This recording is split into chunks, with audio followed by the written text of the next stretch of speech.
Well, he's a cutie pie. I might put him in Potomac. Okay, yes. Yeah, he can come right on to Potomac. Oh.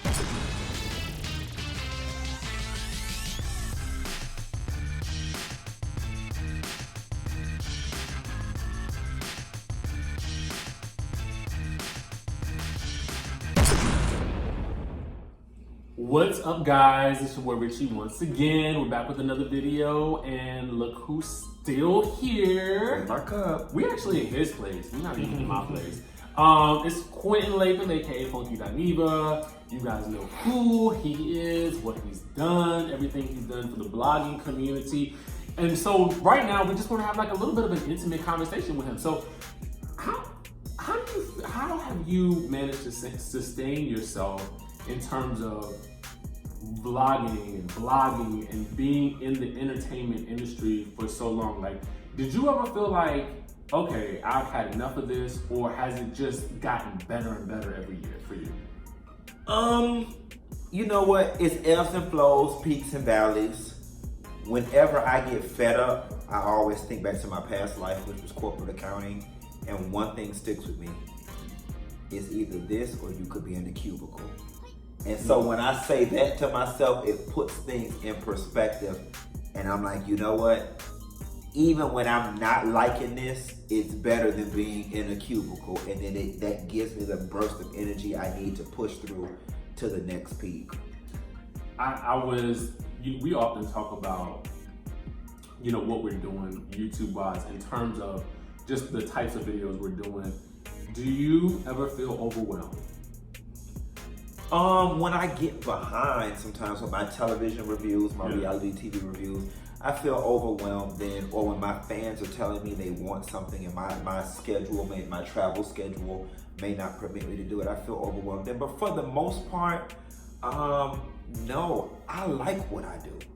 I didn't even realize, I've been doing this a decade, 10 years, but they say if you find something that you love, you'll never work another day again in your life. And I don't feel like I work. You don't know what a blessing it is to get paid for something that comes natural to you. I used to always say when I was younger,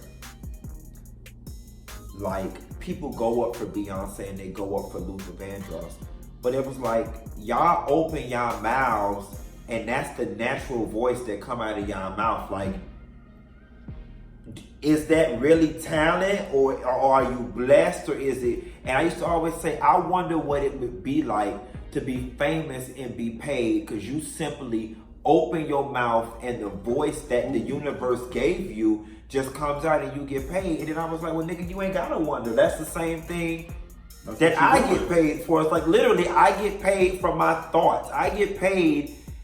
And people want to hear the very things that I would sit on the phone with my homeboy, my homegirl, and talk about on the low for real. It's amazing, it's a blessing, it's something that I don't take for granted, and I love it. I watched a video of yours where you talked about this, and I would love for you to talk about this here, because sometimes it's not an issue that I have, but it's this idea that sometimes I've done interviews in the past, and I have some kind of way formed a connection with this person. Okay. But then I might have to talk about them. Mm-hmm. How do you deal with that? And I know you talked about it in your Tammy Roman video. Uh-huh. And you gave that good Mimi example. How do you deal with, because on your channel you keep it 100% real, right? Way more than I do, actually. Not that I don't keep it real, but I tend to go a little lighter on people that I know personally and have an affinity for. How do you balance that out? Well, you know what? In 2019, I don't balance it. After the Mimi situation, I created a rule, which was I just don't make friends with people in the business anymore. Especially because I occupy a pop culture, gossip, celebrity, gossip space. It's cool. I run into you at Essence Fest. I run into you somewhere. We can have drinks. We can hoo-hoo, ha-ha. But you're not riding in my car. I'm not riding in yours. I'm not coming to your house. You're not coming to mine. Because lines get blurred. Right. You know what I'm saying? And so yeah, I've got a few existing relationships with people in the business, but believe it or not, I go out of my way to not make connections with people in the business as long as I occupy this space, because there's going to come a time where I am possibly going to have to critique some negative behavior of yours, and you're human. There's no way around you feeling some sort of way, and there's no way around you feeling like you want to confront me, and then I feel like a person because I chose career or job over friendship, and it just puts us both in an awkward situation. So let me help you help me. We just not gonna be friends. And you said Kandi gave you some really good advice. Kandi gave me some really good advice in terms of navigating if you do have celebrity friends. You have to sit down and draw some boundaries and let them know, listen, I work in a pop culture commentary space. It's my job to critique what's going on. And Kandi said something very real to me. She said, listen, do what you gotta do. Say whatever you wanna say about me, my husband. She said, just do me one favor. Don't say nothing about my mama or my child. I can respect that. Kids are off limits regardless. You know what I'm saying? Right. And you know, somebody mama, yeah, I can get it too. Now, I don't have to get Mama Joyce together a couple times. But in the back of my mind, I always done it in a tasteful, respectful way. And in a way in which Kandi can't even be like, because it's like, listen, your mama threw a shoe at Carmen. Like girl. Like girl. Like girl. What you want me to say? Like, I gotta be like, Mama Joyce was dead ass wrong for throwing that shoe at Karma. Now, you know, did I call her names on it? Because of course not. You know what I'm saying? And then the other thing too is you have to pick and choose which relationships are worth you giving some sort of courtesy to. Because the thing about it is a lot of these relationships are surface and superficial anyway. Yes. And am I supposed to compromise my check because me and you hung out a couple times? Now, if you're helping me get a check, a la Kandi Burruss, you get a little extra courtesy. You know what I'm saying? Mona Scott Young, get a little extra courtesy. Mona don't put a couple coins in the pocket. Okay. So, yeah, I'ma piss off for Evelyn Lozada before I piss off a Kandi Burruss or before I piss off a Mona, because them people don't help me eat. So that's worth me turning the blind eye a couple times until you just can't do it no more. You know, or to the next check. Kandi, you do for the next check. It's like, I ain't got a Kandi Cody entertainment check. I'm just playing. Shouts out to Kandi Burruss and everything she and the Kandi Cody team have done. And listen, I feel like if Kandi said it, I think because she's so respected. And she gets it. Yeah. Kandi gets it. She gets the business. That has been one of the, like, you know, it's one thing for you to see somebody in passing. It's another for you to, on a consistent basis, breathe the same air somebody breathes. And you get those off-camera, just, you know, nuggets of information by osmosis. Yeah.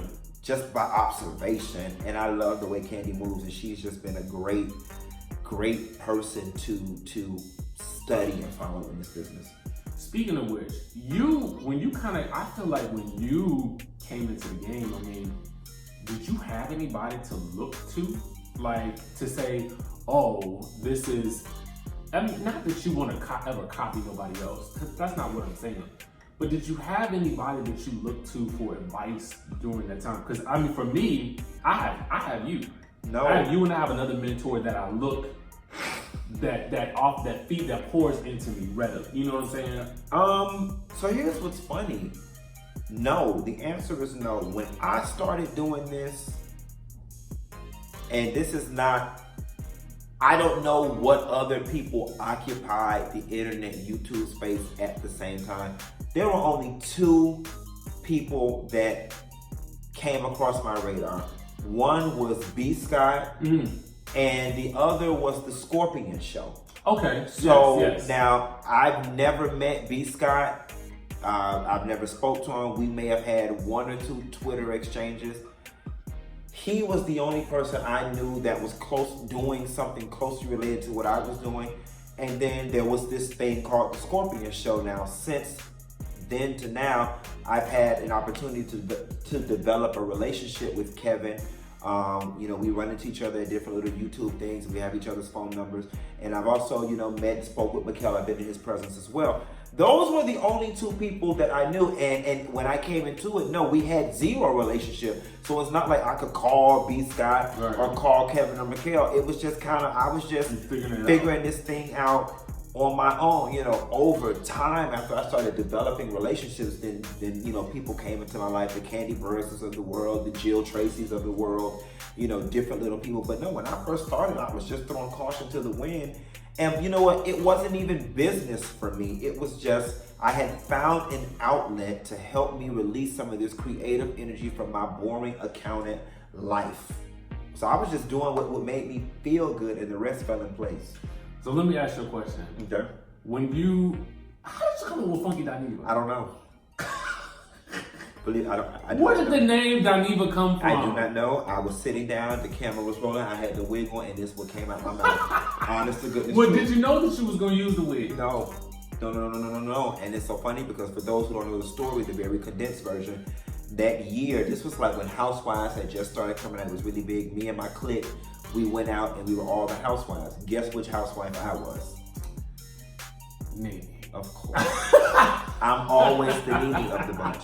That was October 2010. Fast forward to Christmas time. I'm cleaning up the basement. I was staying with my fraternity brother. Cleaning up the basement, find the wig, I put it on. I'm like, yes, honey, my hair is laid. You know, and I'm just talking in that moment, that is just what came out. That leads me to another question. I got a bunch of questions. Now, when I'm watching your videos, I noticed that you pick and choose when you go into character. How do you pick and choose those moments? Okay, so the wig for a lot of years. Shut up. Come here. Y'all seen Buddy, y'all didn't see Georgie. So the wig for a lot of years was actually my safety net. Really? Yes, because Funky Dineva is a character. So you can say whatever the hell you want to say about Funky Dineva, it would not hurt my feelings. But if you said something about Q, then that may hurt me. And it took me a long while to build up the courage to be able to just be Q on camera, you know, and take the criticism, so on and so forth. What was the other question that you asked? Now I got another one. Okay. Because I forgot the first one. This liquor, this Tito's. This was brought to you by Tito's Vodka and Ruffles. Look, how do you deal with negative comments on YouTube? I don't. I'll never forget something, and I would never believe that the universe would have prepared me for this career as early as like 12 or 13 years old. I never forget, there was an Oprah interview with Janet Jackson. I had to be a preteen, early teen. And Oprah asked Janet the question. She said, you're always in the tabloids. How do you deal with the negative stuff in the tabloids? And Janet Jackson said, easily, I don't read it. And I had to be about 13 or 14 years old, and I would have never thought something as random as that would stick with me from the time I was 14 and I'm now 36 years old. And I mean, honestly and truthfully, I don't indulge it. Like, and the thing is, I'm a decade in now. So at this point, I've been called everything under the sun. I've been every ugly this, I've been every ugly that. There's really nothing you can say that's gonna hurt my feelings. You see, you gonna go bark at Miss Kandi? We got it. Come here, Miss Kandi. We got a visitor in the Come on, house. Miss Kandi in the house. Miss Kandi, come dip your face in this thing real quick. Go sit over there till we finish. If you follow on Instagram, y'all, Miss Kandi don't came going over there on the sofa, girl. Hello, Miss Kandi don't came around here. Go and fix you a drink, girl. I am. Listen, anybody liable to show up around my house when we having a good time. Okay, so you don't read it. Well, you know, I don't. And then when I do, it don't bother me. Listen, I've been called ugly. I've been called skinny. I'm dying. I got every disease under the sun. It's just that after a while, you get numb to it. Yeah. You get numb to it. And I also live by the fact that, listen, I not only live a very privileged life, I live a very charmed life. Everything comes with a price. Okay? The people that's calling me all these names and talking, they going to some miserable job every day. Do you know why Funky Dineva is a rich white woman? Because I wake up every day with nothing to do. Boom. Sound like, girl, you gonna turn the freezer on? We trying to record. Just hurry up and get your I'm not ass editing it out. Okay. No, but that's a really good point. I mean, because I'm really just learning how to deal with it. You know what I'm saying? And I think I pride myself on being a pretty private person, despite the fact that I feel like, you know, people might know who I am, but at the end of the day, I feel like we don't do much. I think that's the other thing too. It really ain't. I have no tea. I really don't have any tea. And the little bit that I did have was splattered all across the internet. So the funny thing about it is, because I know him now, and then I know myself, we don't do nothing. Y'all want to know the most exciting thing about our days, our weeks? We go to brunch on Sundays, then we go to Wynwood, and then we all call each other Monday complaining about how drunk we got on Sunday and how we hate each other and don't want to see each other again. And then we rinse and repeat on Sunday. That really is the extent of my life. Literally. And then y'all see what I do with Miss Kenny down to the bar. She comes. But what y'all don't know is, well, I ain't gonna say that. I ain't not gonna get a location. But it's just easy for them to get to. So it's right by the house. You ain't even got we don't do much at all. Outside of what y'all see on YouTube, I feel like I'm literally, most days I'm in the house. I am too. Chilling. By myself with my dog. Chilling and I'm cooking. That's it. And that's why I'm always at the bar, because I'm home alone all day long. So at 6 or 7 o'clock, I am dying to get some adult interaction. Okay, so what do you think are some really, like, a couple of misconceptions about you? That I'm messy. A lot of people think because what you do for a living, oh, you're a blogger, that you're automatically messy. I'll never forget John Murray gave me some very good advice very early on in my career. And he said the true mark of a blogger is not what you tell, it's what you don't. You guys would be surprised how many secrets that I guard.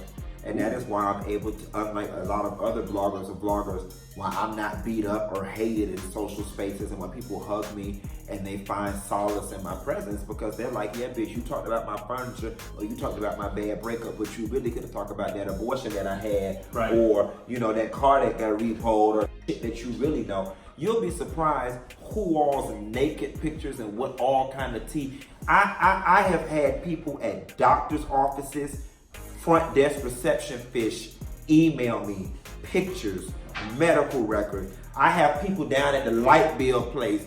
Oh, this person just left here. I'll never forget one time, and I'll tell this story because this is out. When Lisa Nicole threw that glass at Quan and cut Quan's face, front desk fish from Concentra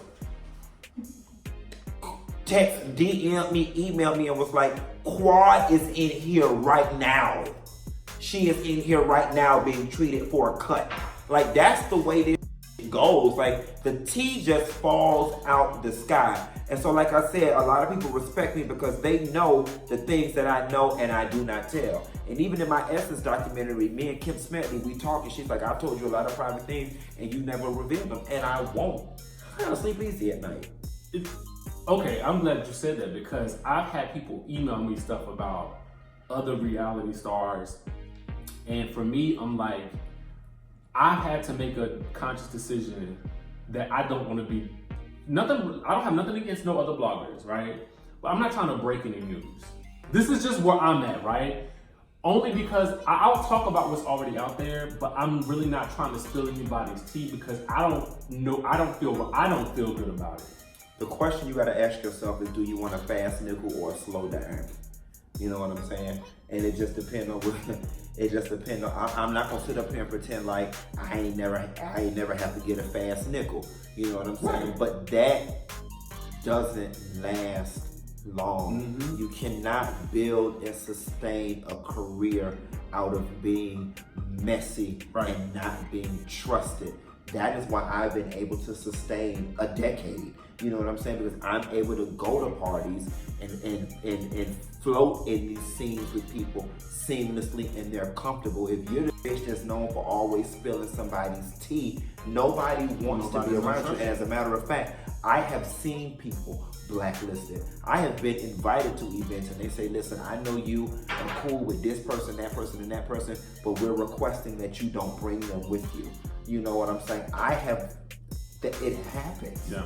It happens, and what people gotta understand is that in this business, in the entertainment business, especially if you live in a city like Miami, Atlanta, LA, or New York, that the gatekeepers are very few and in between. And if you piss off the wrong people, you're out. You're out. You're out. So I'd rather have the ear of the right people than to piss off those people. And I'm gonna close this thought by always saying, I always tell people, because I am cool with the right people, I might not be able to get you in, but I can damn sure keep you out. So my last question for you is this. Because, and I don't know if this is something you don't want to talk about, let me know. Because we've had conversations about it. What is next for you? Because I noticed, I think I talked about the documentary in another video that people can watch now, that you did on Essence Fest. Now for me, as your friend, I want to see more. Okay. You know, because I like a behind the scenes. You know, I've always been very skeptical about that. Like, one thing I pride myself on, even me down to the bar hanging out with Miss Kenny, even the things that I show y'all are premeditated. That you know, I've created this whole Kenny, Howie, down to the bar story situation that y'all seem to love.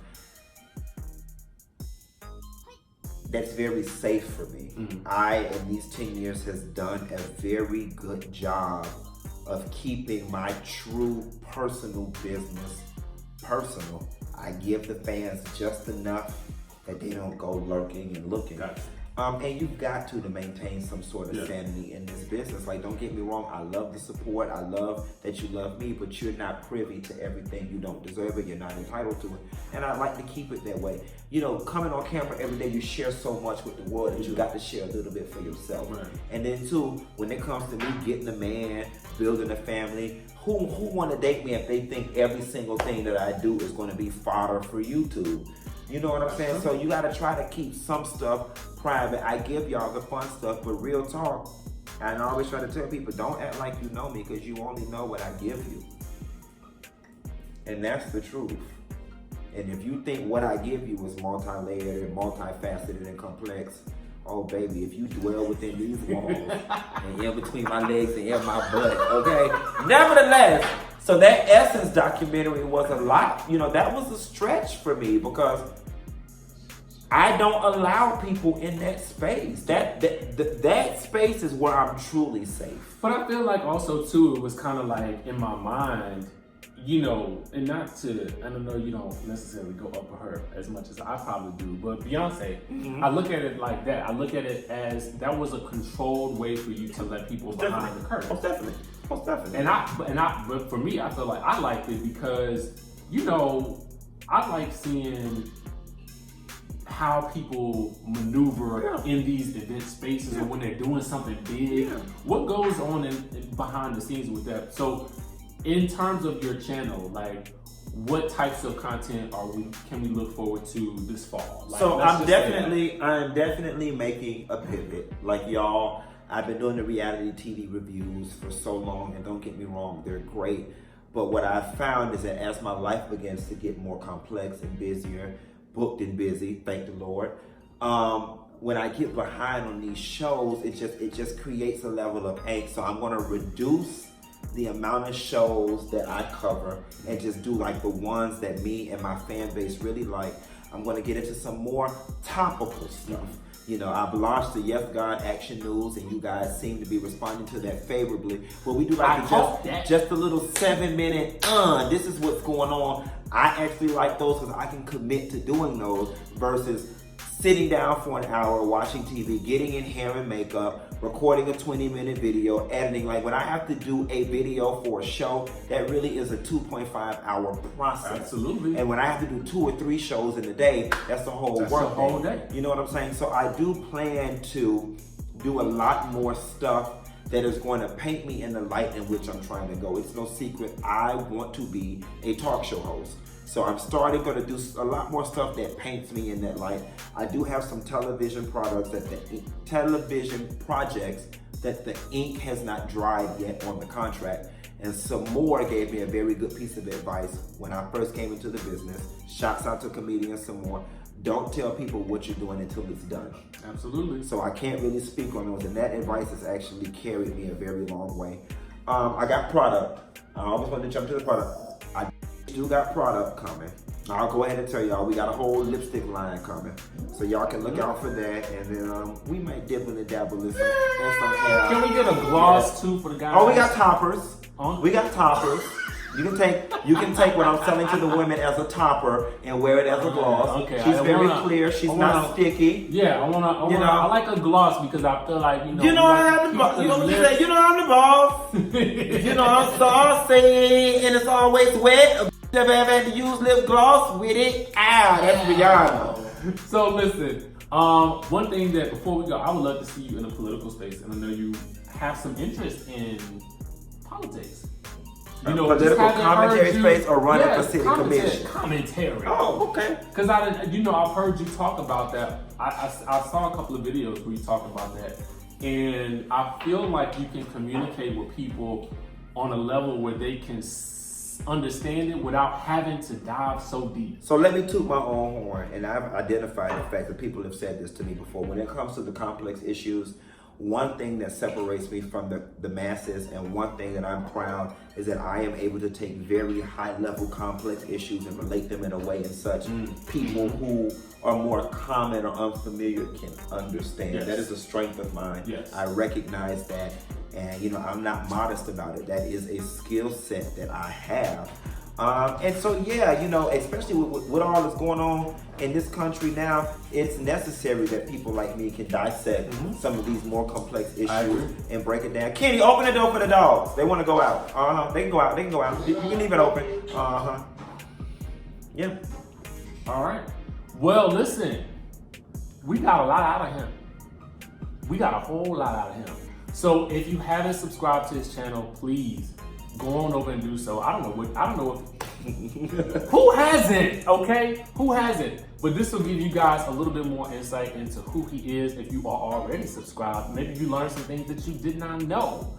But in the meantime, make sure you check out his videos that I've listed down here below. Some of the ones that I think that you have to see. And you know what I discovered from this is I like asking questions. Okay. It's an interesting thing. And I think I've always known this about myself. I like diving into people's, like, why they do what they do. Okay. So this was an awesome exercise for me as well. Well, friend, I had fun. We gotta do this more. We do. Let's not spoil them, but I'm down for a once a week situation. I mean, we might just have to do that. Don't for live too y'all. far. Okay. Pull our girl Sue-Ann. Lord, put my name down. We got a whole other homegirl, Sue-Ann. What's her show called? Her radio show that we be doing? It's on Strong Arm Radio. First of all, I think it's first. We some horrible friends. Anyway, we got shit coming with Sue-Ann. Be on the lookout for that. We're gonna be doing some more fun stuff, collaborating. We're gonna have a good time on our channels. We're gonna do some different things, so y'all stay tuned for that. Make sure you guys hit the subscribe button down below. Hit the notification button. Get paid. Okay. And then follow both of us on Instagram and Twitter. I mean, he goes in on his Instagram. You can definitely see him and more of Miss Kenny on Instagram. And I give y'all a little bit on Instagram too. So make sure you guys subscribe, and we'll see you guys in the next video. Bye.